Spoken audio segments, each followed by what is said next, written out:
সাহিত্যের নতুন ভিন্ন ধর্মী এবং প্রথাগত ধারণার বাইরে লেখকদের লেখা প্রকাশের এক প্রাণকেন্দ্র লিটল ম্যাগাজিন, যেখানে দেশের অনেক প্রতিষ্ঠিত লেখক উঠে এসেছেন। সেই লিটল ম্যাগাজিন চত্বর এখন পাঠক শূন্য, নেই সেই আগের জৌলুস, এমনটাই অভিযোগ এই ম্যাগাজিন প্রকাশকদের। গত বছর মেলায় লিটল ম্যাগ চত্বরে ১৭০টি স্টল থাকলেও এবছর সে সংখ্যা কমে হয়েছে ১৩০টি। সাদরিনা খন্দকারের রিপোর্ট।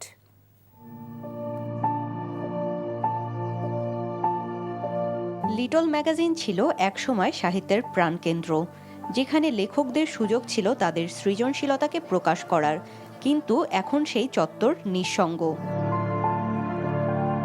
ম্যাগাজিনকে ঘিরে নীরব বিপ্লবের স্বপ্ন দেখতেন যে লেখক, কবি, প্রকাশকরা, তারাই এখন এক বুক হতাশার কথা বলছেন। আমার কাছে মনে হয় যে লিটল ম্যাগাজিনের আগের যে ঐতিহ্যটা এটা নাই, অথচ লিটল ম্যাগাজিন ছিল মেলার মূল জায়গাটা, মূল স্তম্ভটা। মূল কারণটা হচ্ছে বিক্রি হচ্ছে না, এটাতে সম্পাদকরা আসলে উৎসাহ পাচ্ছে না। সে যখন লিটল ম্যাগে ঢুকলো তখন দেখলো যে অনেকগুলো স্টল বন্ধ, কে বসে আছে, এখানে লোকজন নাই, সম্পাদক নাই। তো যে ছেলেটার কাছে সে যায় বলছে যে এটা জিনিসটা কি, এরকম নাম কেন, সেও আসলে প্রকৃত ব্যাখ্যা দিতে পারতেছে না, যে পাঠককে বুঝাতে পারতেছে না লিটল ম্যাগাজিনটা আসলে কি। অনেকেই এই সংকটের মধ্যেও আশাবাদী। লিটল ম্যাগ যেমন বাংলা একাডেমি একটা কর্নারে দিয়ে দিয়েছে, একটা কর্নারে চারপাশেই ঘেরা, মানুষ বুঝতেই পারে না যে এখানে কি হচ্ছে।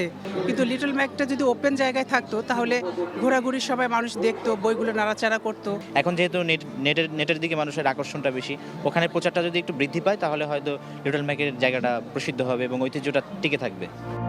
৫-১০ বছর আগেও যেভাবে চাহিদা ছিল লিটল ম্যাগাজিনের, সময়ের আবর্তনে সে চিত্র বদলে গেছে অনেকখানি। এত সব হতাশার মাঝেও সংশ্লিষ্টদের সহযোগিতায় আবার সাহিত্যের এই শাখায় অভ্যুত্থান হবে বলে আশা প্রকাশ করেন ম্যাগাজিনের কর্ণধাররা। পড়াশোনায় মনোনিবেশিত হতে চাই তাহলে লিটল ম্যাগ আমরা পড়তে পারি। লিটল ম্যাগ কিন্তু বিভিন্ন রকম বিষয়ভিত্তিক সংখ্যা করে। লিটল ম্যাগগুলো অর্থাভাবে প্রকাশিত হতে পারছে না, তাদেরকে যদি কিছু অনুদান দেয় তাহলে এটা খুবই ফলপ্রসূ একটা ঘটনা ঘটবে।